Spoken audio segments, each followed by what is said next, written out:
we can smile at the storm. Thank you again for being here today. Amen.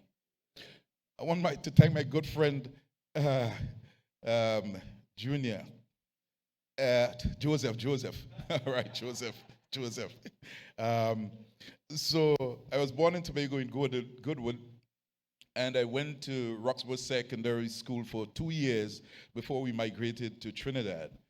So every time we currently live in Delaware in the U.S., and I come to Trinidad almost every month to do some programs. I'm trying to see if we can rebuild community hospital to where it used to be. It used to be the flagship hospital.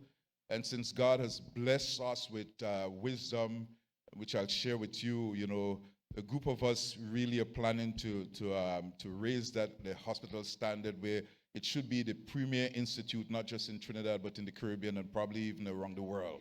And that's what, so pray for us. But so every time I'm coming, I get a lot of invitation to speak. The last time I was here, I was at Arima Church, spend the day with them. And Joseph has been invited me like for a long time. This morning I was supposed to be at Pity Valley. But one thing I remember about him, when I went to school, he was some years ahead of me. And I don't know if they still do that in school. He might not remember that. What I'm going to say, he's not going to remember that. But when you are a first form student and you go to school, somehow the bigger guys, they would take advantage of you. They would tap you on your head and all that stuff. So walking down the corridor, I remember some guys were lined up to take advantage of me. And I don't know where because we actually knew each other from church. We used to go to Goodwood Church. He was from Speyside Church, but he defended me and I didn't get tapped in my head. So I say, if he protected me then, way back, how many years now, I'm going to honor him and be here today. So I'm here today. All right. So how many of you would like to live to be 100 years old? All right, okay, they want to live over 100 years old. All right, so 100 is not even the limit, over 100 years old. The reason I'm saying that is that right now in America, there's approximately 100,000 centurions. And when we say live to be 100, you want to be in your right mind. You don't want to be in a nursing home in a wheelchair, and you want to be able to travel and interact with your family. That's the blessings of longevity. You want a certain amount of vigor and vitality that you could see, you could hear. Your five senses are in full gear. So in America, there's approximately 100,000 centurions. Of that number, 87% are women. So that's not good for us men. Every time I read those statistics, I kind of cringe. 87% are women. Only 13% of men live to be 100. And there's some reason for that. I don't know if you know your family or your friends, but usually men don't go to the doctor. Did you guys know that? If a male go to the doctor, usually it's their wife or their mother, their girlfriend, somebody tell them that they should go to the doctor. So those things are concerning. And when we see today, many of you might know we are having younger and younger people now with heart attacks, strokes, and all these different challenges. And God has blessed us now where we have the wisdom that we can discern diseases early. But we don't even want to wait until you have a disease process. And that's why forums like these, hopefully you will take the opportunity to come back today so that we can get your questions answered. Because the key is trying to prevent these diseases. Because we are seeing that way back when I was in medical school, we know that the number one killer, all right, the number one killer is heart disease or cardiovascular disease. So today we're going to share about these diseases. We're going to talk about cancer. Tomorrow is Father's Day, so we're going to cover prostate cancer.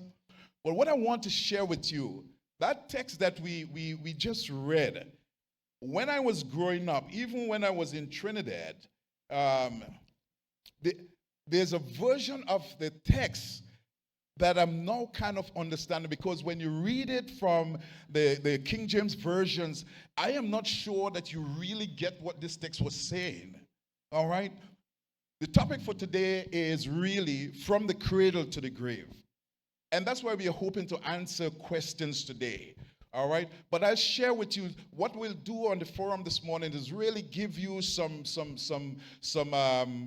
techniques and some preventative stuff that you could do, because the Bible tells us, actually, the Bible tells us that God desires, he wishes above all things that we prosper and that we be in health even as our soul prosper.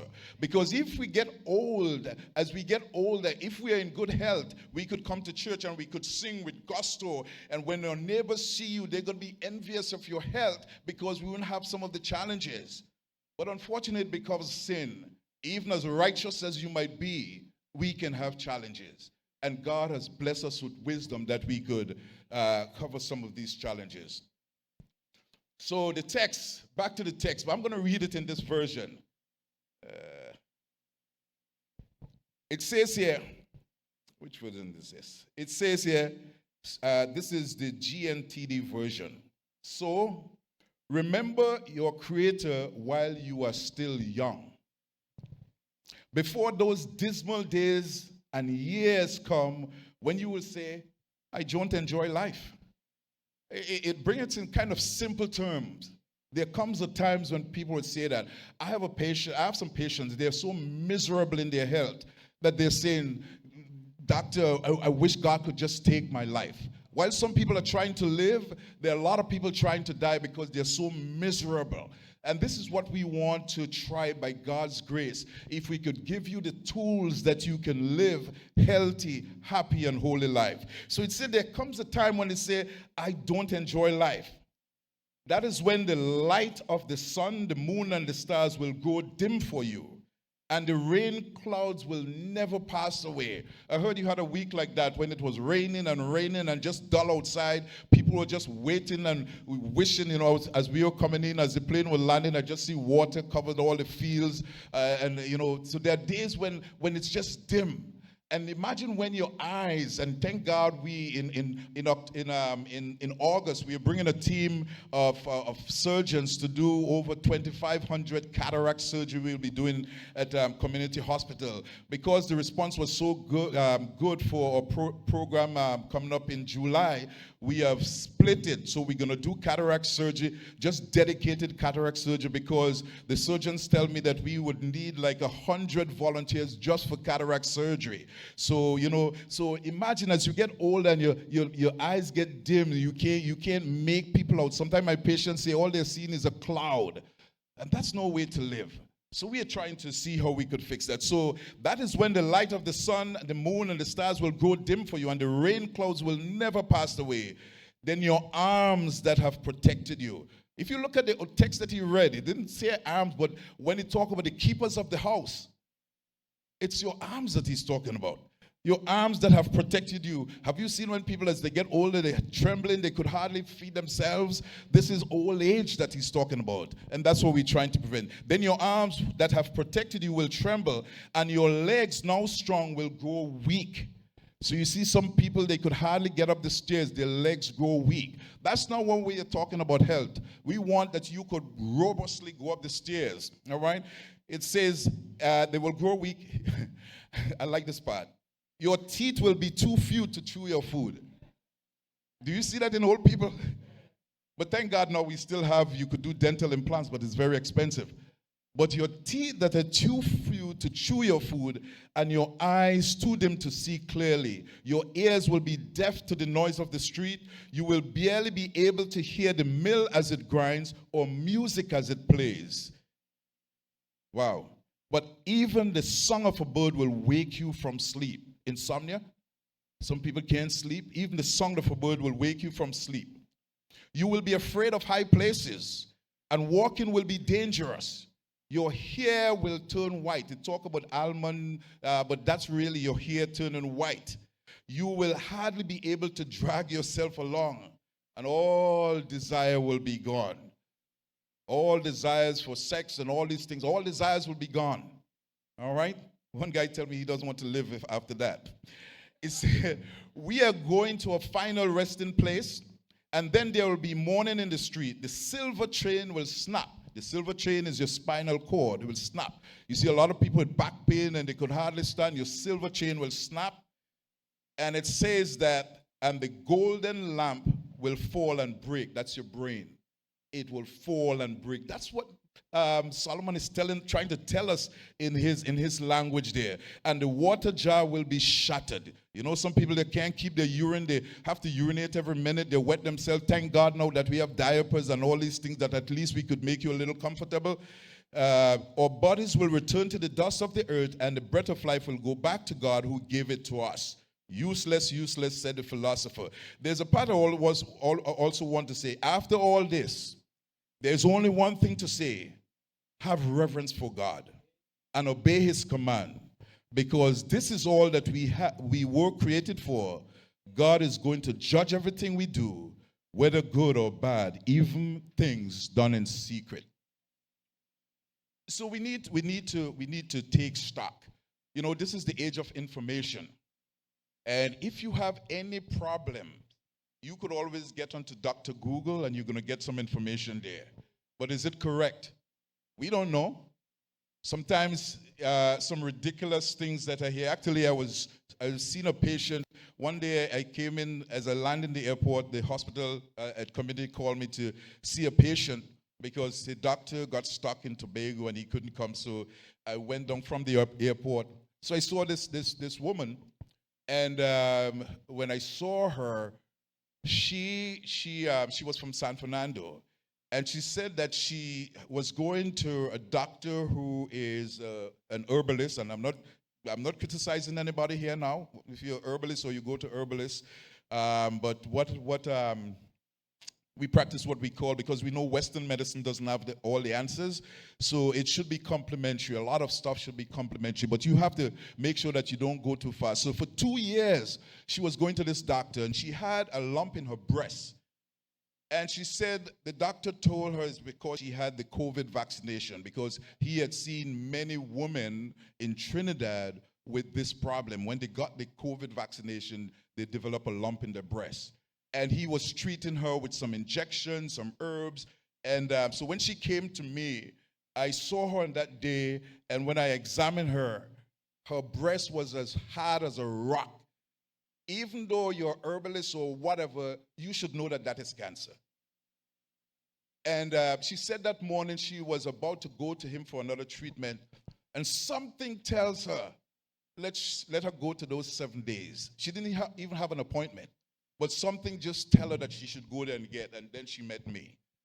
And we were able on that very day, thank God that the community had ultrasound and tests that we could do. And that very day we were able to diagnose with breast cancer, that most likely it's advanced. And at the stage that it was, I could guarantee that she probably have less than 6 months to live. All right? What I want us to know, there's a text in the Bible that I like a lot in Proverbs chapter 5 and verse 4 that says, wisdom is the principal thing. Therefore, get wisdom, but in all you're getting, get understanding.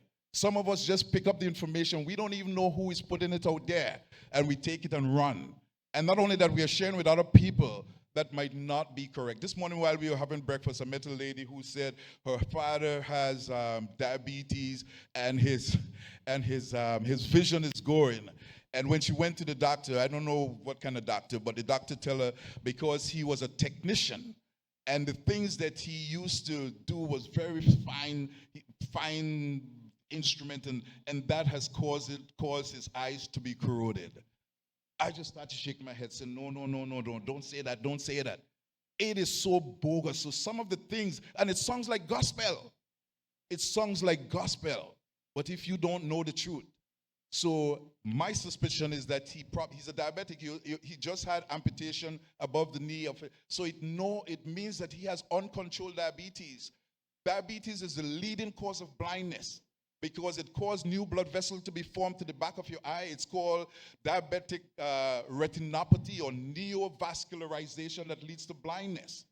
And I'm sure that, and also it's a high risk for cataract, which a lot of people are going to their graves blind for cataract. Actually, the surgeon that we are bringing, he's one of the world's leading experts, because in America, it takes like about 10, 12 minutes to remove cataract and put a brand new lens. You're going to see colors like you've never seen before. Your night vision get better. And now this doctor, he's a Seventh-day Adventist doctor in India. He's bringing his team, and he has perfected the art of doing cataract surgery in 4 minutes. I was with him in Papua New Guinea, and he did 4,000 cataract surgeries.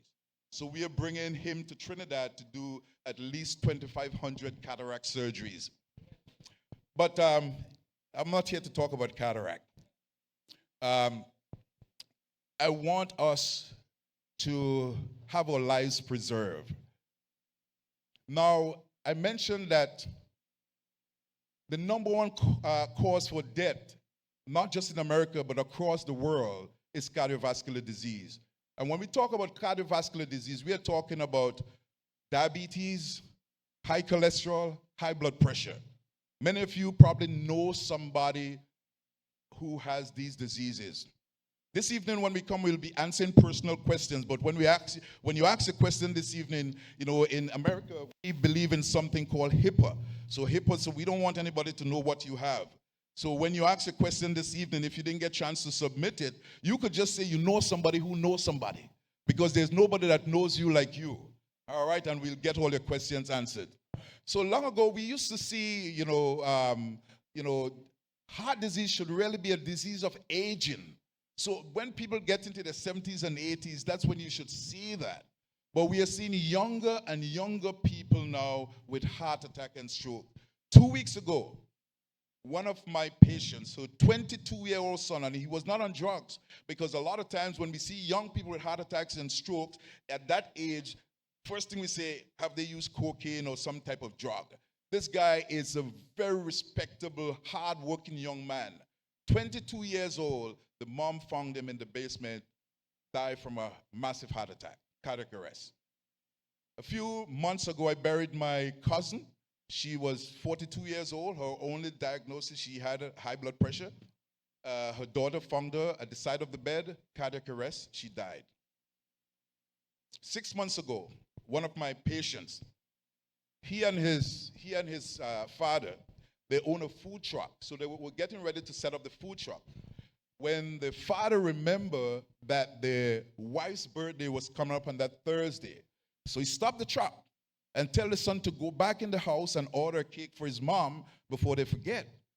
So as the son went in the house to order the cake, he was taking a while, and the father was getting angry. So the father start blowing the horn and call the daughter, say, go check on your brother because he's keeping me back. When the daughter went into the computer room, she saw her brother, his head was bowed, he was dead, 25 years old. Can you imagine that? I went to a 70th birthday party a few months ago. One of my patients, she was celebrating her 70th. And the table that I was sitting at, there was a gentleman sitting at the table. And he said he and his friend, they were to play golf on that morning. The friend did not show up, so he called the number, and somebody else answered the number. And when they answered, they said, the guy passed this morning. You know how old? 30 years old. These are young people. Young people. All right? In the Broad Street run, the Philadelphia Marathon 2 years ago, there was a 26-year-old gentleman. He ran the marathon, got to the 8-mile mark, and just dropped dead. Massive heart attack. Cardiovascular disease. So some things can be congenital, and you're going to hear from our noted cardiologist. He's an expert. And so don't miss the opportunity to hear him this evening, to see how these things could happen. Because we are saying because a lot of times, these diseases, they're like silent killers. So a lot of times we don't feel sick. All right? And that's why a lot of us don't get just periodic check just to see what your blood pressure is doing. Actually, you should not be. We do a lot of medical mission in Africa, Nigeria, Kenya, Ghana.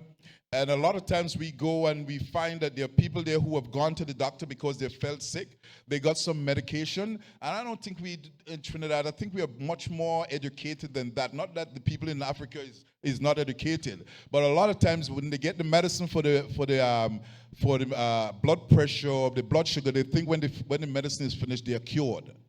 All right? So what we want to tell you about lifestyle medicine, how to live, what to eat, when to eat, why to eat, and getting active. Actually, somebody sent me a clip that I was not aware of. Common ailments in Trinidad and Tobago, including non-communicable diseases. Non-communicable diseases is diabetes, high blood pressure, heart disease, high cholesterol. It said they account for 62% of death each year. And 3/4 are occurring in people under 70 years old. 3/4, 75%. 75%. They're mainly driven by 4 major risk factors: tobacco use, and thank God we don't smoke. But tobacco use is number one. Physical inactivity. A lot of us, we are getting so sophisticated that we no longer walk. Long ago, we used to walk long distances. I even walked one time from Roxborough Sec to Goodwood, which is a good walk because we didn't have lots of cars this morning. I tell my patients, I don't know if this happened in Trinidad, but in America right now, you don't have to leave your house to get anything to eat. If you want something to eat, you don't have to leave your house. Actually, I told my patients in the office, if they decide that they want a burger, so they don't have to get up from the chair in my office. You get an Uber. Do you have Uber delivery here, Uber Eats? They don't have to leave. You have to go and find out which store is open. It will come to your house. I remember when I first went to America, I saw a commercial. It was done by Honda. And Honda had this commercial where this guy loved his car so much. He went from upstairs to his car. He got in the car. He opened the garage door. He reversed to the mailbox. He picked up his mail and drive back to the garage. That's how people are how they're getting so lazy. I tell my patients, when they retire, don't let them give them a recliner. A body in motion stays in motion. If because you say all these years of work, now is the time that you need to really stay as active as you can. There are 2 ages that are really, really important in Western culture. The first age is when a person turns 40. When a person turns 40, they realize they're no longer a teenager. They also realize that they're no longer a young adult. So what happened? They go through life. But the next age is at age 60. And it's probably even younger in Trinidad because people retire here at age like 55, 60 or 60 at all. Okay. So people, so that kind of fit the Western style. So once they retired, I've worked all my life, so now is the time that I would sit and, I used to get up early in the morning, so no longer have to do that. You could wake up when you want, sleep when you want. So that's why those keepers of the house start, deteriorating. Because muscles, if you don't use it, you lose it. We were in Kenya in November, and the Maasai tribe, their group of, their tribe in Africa, that they're tall and they're known for jumping. They have their long sticks and they're known for jumping. So before we went to their compound, they did a ceremony for us. What we noticed, the Maasais that were in their late 70s and 80s, they were jumping as high as the 15-year-old. You know why? They never stopped jumping. So we need to get in that mode. I'm going to share with you in terms of inflammation and how that is important. The other statistics quickly. Heart disease is the leading cause of death, accounting for 32% of death, and this is just Trinidad. This is specific for Trinidad. Uncontrolled hypertension, which is high blood pressure, is a major contributor. Thank you for that, Breeze. It's a major contributor. And but cancer, I was surprised at this. Trinidad and Tobago has the highest cancer mortality rate in the Americas. Did anyone knew that? Trinidad and Tobago, my beautiful country. Trinidad and Tobago has the highest cancer mortality rate in the Americas. Prostate cancer is the leading cause of cancer death among men, with breast cancer the leading cause among women. Diabetes, which is a significant health concern, 10.9% of men and 14% of women living with diabetes. And a lot of this has to do with lifestyle. How we live, what we eat, and lifestyle plays a significant role. This evening we're going to go into more details. But just to give you an idea, when I mention all these young people who have suffered event, and the thing is, like I said, there's no warning. But if you do some testing or get evaluated, you can know what your risk factors are. Because there are certain things we can't change. We can change your sex, although some people attempt to do that. We can change your age. We can change who you were born to, which is your genetics. We can't change that. But we could advise you, don't put a cigarette in your mouth. We could advise you, don't drink alcohol. We could advise you, try to eat a healthy diet. What we are looking at now, which science is showing that there's a lot of things that we see that are the major cause for these diseases, and it's built in what we call inflammation. You probably see it in the news. Inflammation is the basis. And it's the basis for heart disease, for dementia, for Parkinson's disease, for lupus, for cancer. And what happened, even with heart disease, these young people, what happened, if you think of the blood vessel that feeds your heart, which is that's the pump, all right? The blood vessel that feeds your heart and the blood vessel that feeds your brain, even the blood vessel that takes blood to the brain. There are three major blood vessels. You have the two carotid arteries and the vertebrobasilar arteries. And when they get up in the middle of the brain, there's a blood vessel that goes right around called the circle of Willis. And from there, every single brain cell gets oxygen and nutrition. So what we are seeing is that in the lining of these blood vessels, we are seeing plaques. And plaques usually start. Somebody want to guess at what age that plaques would start in the arteries? Does somebody want to guess the age at which it started? Somebody say young. Okay, we know that. Let's just throw an age out there. 30? All right. So these plaques literally start at age 10. And you say, ooh, we are seeing babies now born with it. Babies are born with these plaques. It's called a fatty streak. And that's what it's built on. Because when you eat your meal, whatever you eat, it's converted to glucose. The good Lord made our bodies so whatever we eat or drink is anything that has nutrients, it's converted to glucose. Glucose is the energy of the cell. Once you have that glucose in your system, God has made us so the pancreas with some cells called islets of Langerhans, they produce insulin. That insulin drives the glucose into the muscle. The body doesn't like glucose to stay in the blood vessel. If it stays in the blood vessels and the body doesn't know what to do, it say, hey, I don't know, there's war now in Israel and all that stuff, so I'm not going to waste it. So what your body store it as fat, and it stores it as cholesterol in the lining of the blood vessel. Once you have that cholesterol in the lining of the blood vessel, regardless of your age, all it takes is inflammation now that can cause a plaque to rupture. God designed that if you have a cut, the reason why you don't bleed to death, because there are certain cells in that blood. When you see a drop of blood, it has red blood cells that carries oxygen and nutrition. It has white blood cells that fight infection. And there's some special cell called platelets. So that in case you get a cut and you start bleeding, you don't bleed to death. Because the very first platelet, as it travels and it sees that area of danger, it sends a chemical cascade upstream. And all the platelets coming down, they become very sticky. They don't stick to the side of the blood vessel if it's not damaged. But once it gets to the damaged part, what it does, it becomes magnetic and they start sticking to each other, so it forms a platelet plug. Now, if while you're sleeping, while you're running, while you're walking, if a plaque spontaneously rupture, then the body tries to repair it. It's not necessary that you're bleeding, but because there is damage, platelets come together, and that's why you'll hear somebody, you said, but I just spoke to that person yesterday, but I just saw them, and they went to bed and didn't wake up. I have a colleague, he and his wife, they went out to dinner, they came home one night, watched a movie, went to bed. In the middle of the night, he put his arm around his wife. She was as cold as ice right next to him. So sometimes you don't even have the chance to say, honey, I'm not feeling well. And that's why the only thing that we could do is decrease your risk factors.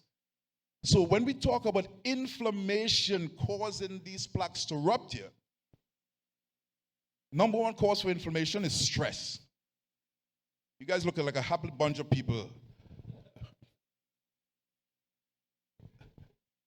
Stress is one of the major. Let me just even explain inflammation. There's two types of inflammation. If you bump your knee and the knee starts swelling, that's acute inflammation. That's the beauty of God's design so that you don't do further damage to your knee. So it becomes inflamed, acute inflammation. If somebody cough in this church and the air condition spread the virus and you go home, you start feeling your throat itchy and you start getting some sniffles, that's acute inflammation. God sends that. Our innate immune system start working to prevent us from getting sick. Every day, our immune system, you might not even know, there's mismatch and dismatch with our DNA that form cancer cells, and our body, God in his wisdom has provided the mechanism in our body to prevent us from getting cancer. Because a lot of time when the body gets overwhelmed, and we're going to give some more information later, that's how cancer is born. But our body is fighting that all day. What the body doesn't like is when you have chronic low-grade inflammation. And that's what leads to, you don't want to put any harmful thing in your body, because something like tobacco, what tobacco has, even if it's one cigarette, or some of my patients say, but I just smoke a cigar when I get together with my friends. But tobacco has something called free radicals. And free radicals, they're unstable, and they can cause a plaque to rupture. So regardless of your age, if a plaque rupture, your body reacts. And sometimes in doing that mechanism, it builds a plaque. So if the blood flow, if the heart can squeeze to send blood to the brain, you get a cardiac arrest. And it could happen as simple as that. So the things that are really common cause for inflammation, stress is number one, and God has provided us. That's why we're in church today, because we can learn, just like the song said, he'll do it again. The same God yesterday, today, and forever could help you manage stress, give you that peace of mind. Growing up as little children, we used to sing, when Jesus is in the vessel, we can smile at the storm. And that's why we put Jesus first in our life. And if we really trust him, we could know beyond the shadow of a doubt that God is who he say he is. And he will still do it. He will protect you. When you went to bed last night and you wake up this morning, you think it's the alarm clock that wake you up? If it was the alarm clock, I'll go put it. My sister is buried in a cemetery in Westchester, Pennsylvania. I'll buy all the alarm clocks and put them there and see if she's going to wake up. It's the finger of God that touched you. And if we don't recognize that and have that love for God and trust him, even when we are faced with challenges, because the devil doesn't want you to have peace. So don't blame God when you're having your problems. Sometimes there are things that we cannot understand why. But again, because of who God is, when we know him as our personal Savior, we can trust that he will not allow anything to harm us that he would not allow. So again, that trust in God, and that's why it's important, even as a church, to pick up the phone and call our brothers and our sisters. Because that community of the church family should be something that could help us to have peace. We live in a world today that you call your brother from church and you're afraid to tell him what, because he's going to go tell the sister, and the sister going to go tell her cousin, and the cousin going to tell, so we want that confidence that that we can share and bear each other's burden. That's what church is about. That's why we don't forsake the assembling of ourselves together, as the manner of some is. Because when we come together as brethren, the Bible tells us in Revelation that the saints of God overcome by the blood of the Lamb and by the word of their testimony. Because God knows that there are challenges ahead. And when we look at the news, as the brother mentioned today, they say there's every day is breaking news. There's something in psychology called the allostatic load. And what it is the cumulative effect of stress on our body. That inflammation that is causing a lot of diseases, a lot of cancers, a lot of heart disease just from stress. So I pray, God, today that we would really help each other manage these stress and not to be, sometimes you have family and friends who just glad for your demise, because they have been struggling all these times, so they're looking for somebody. Misery love company. They're looking for somebody to share in their misery. But let's have a heart of love, like in Corinthians, a heart where we truly love from the bottom of your heart. That love could only come from God, because human beings, when you read 2 Corinthians 13, that's not ordinary love. And that's why we come to church, to know the God of love, and we could have that God in our hearts. So again, mechanism for inflammation. So we are saying number one is stress, followed by tobacco, followed by alcohol, especially in excess. Because recently, we never really, because alcohol is so glorified, all right? It's so glorified that we never even associated with some of the cancers that we have now. But alcohol is directly related to 7 cancers. We've seen lots of patients. Actually, as we were coming here, one of my favorite patients, he's our accountant. The doctors that work for me, she texts and says that he came to the office with painless jaundice. Whenever we see a patient that has painless jaundice, all right, you could actually look at that person and know they have less than 6 months to live, because that pancreatic cancer, until otherwise proven, because it's usually at the head of the pancreas, and because it's wrapped around the great vessels, you can't even touch it. Most time we go in with surgery, we just have to close them back up and let them start making, we still believe in miracles. We still, but prayer. So he is currently at the hospital. I have to call him later to find out the details. But again, it is directly related to alcohol use, and regardless of whether it's 1 drink or 2 drink. So alcohol is related to pancreatic cancer, esophageal cancer, colon cancer, and we are seeing an increase in breast cancer. It's something we never even thought that it will be, because, it is so glorified, so the studies weren't available. But now all the studies think that one of the increase of breast cancer in young people, because with breast cancer, we never used to screen until age 40, and that's what we still screen at age 40. That's when we start having mammogram. That's why we normally say that, best to know yourself as a woman. But we are seeing younger and younger people. A year and a half ago, one of my friends, his daughter, 29 years old, she was the #1 student at University of Pittsburgh Law School. She was the top student. And we buried her like a year and a half ago. 29 years old, breast cancer. One of my cousin, thank you. One of my cousin, her daughter, 26 years old, she's in the military, again, breast cancer. And the type of breast cancer that it's associated with, it's triple negative breast cancer, which is one of the most dangerous cancer to treat.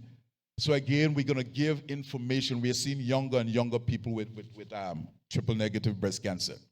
So heart disease is the #1 killer. Inflammation is the instigator.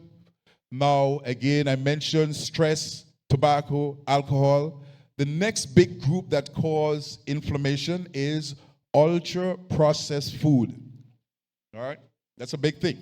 So the white flour, the white sugar, the hot dog, the hamburger, the lunch meat and sausages and all these things, the nitrates that are in them, very, very, very, very, very strong inflammatory. It creates inflammation, and it creates that low-grade inflammation. So what you eat determines a lot with your health.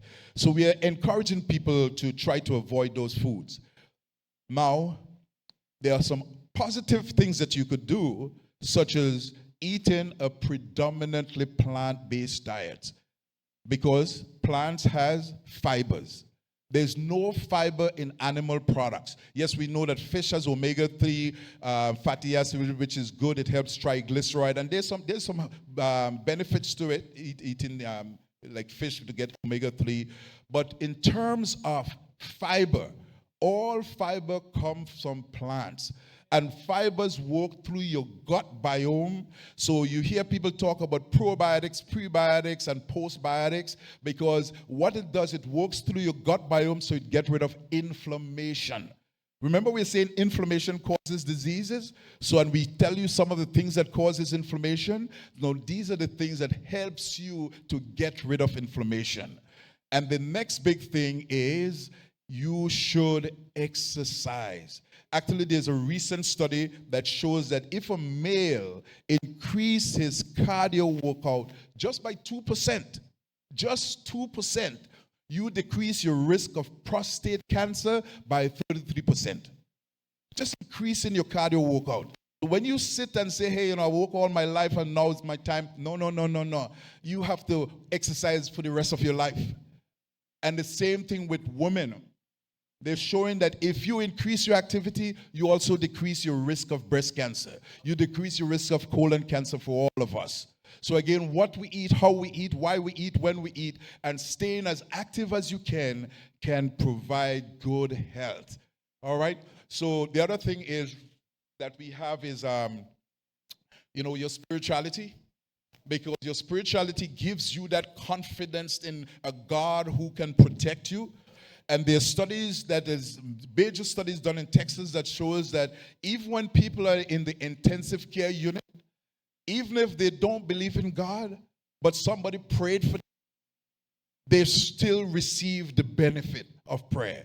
So it just tells you how prayer reorganizes and gives you that confidence in a God who is the great physician. As the brother prayed this morning, that there's still healing in the hem of God's garment. There's still healing. When Jesus passed by and that woman just touched the hem of her garment and she was made whole. And if we know the story with Peter and those guys, even when they walk, even their shadow caused people to be healed, there is still healing in the hem of God's garment. Okay? So I want us to understand that. The other thing is, just briefly mention, diabetes. We're going to give more details this evening because it's one of, did you know that diabetes is considered as bad as heart disease, as cardiovascular disease? Actually, it is the equivalent. So when we're going to share some numbers with you this evening, some numbers that you need to know.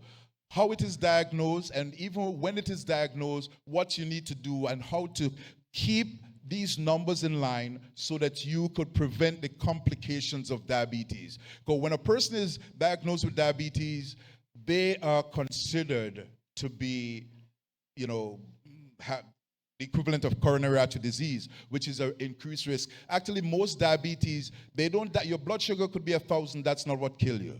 What kills? Heart disease. It's the leading cause of blindness, it's the leading cause of kidney failure, and it's also the leading cause of amputation.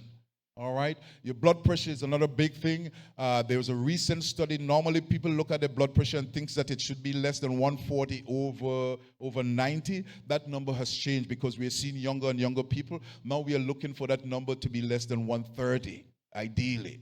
Before we used to say in diabetics, and we're going to tell you about HDL and LDL because I know a lot of you probably hungry and getting ready to go eat something just now soon.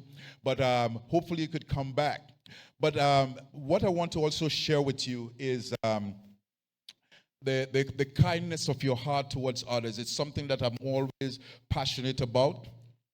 I remember a story of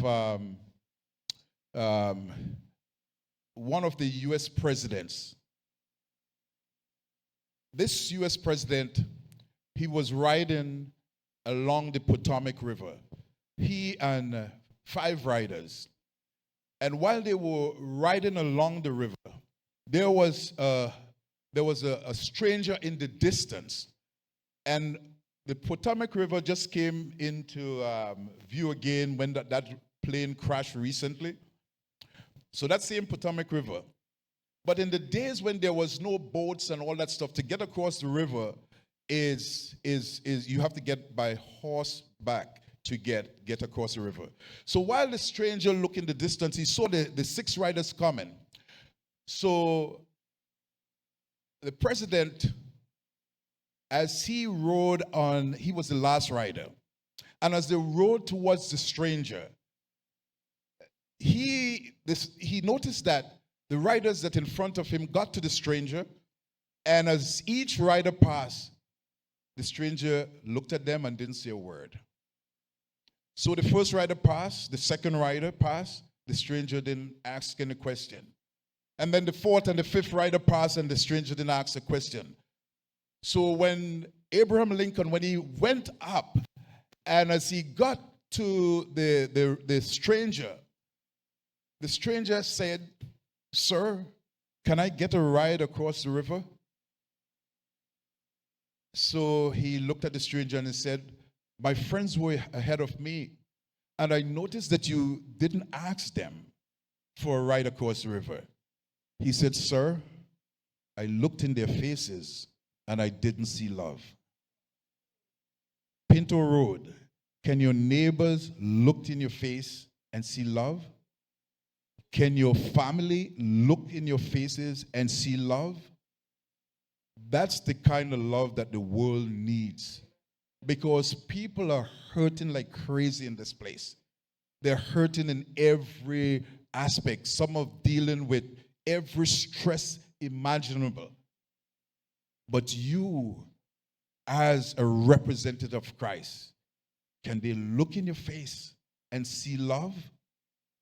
That same love that could give compassion, that same love, even in your own health, will manifest in health.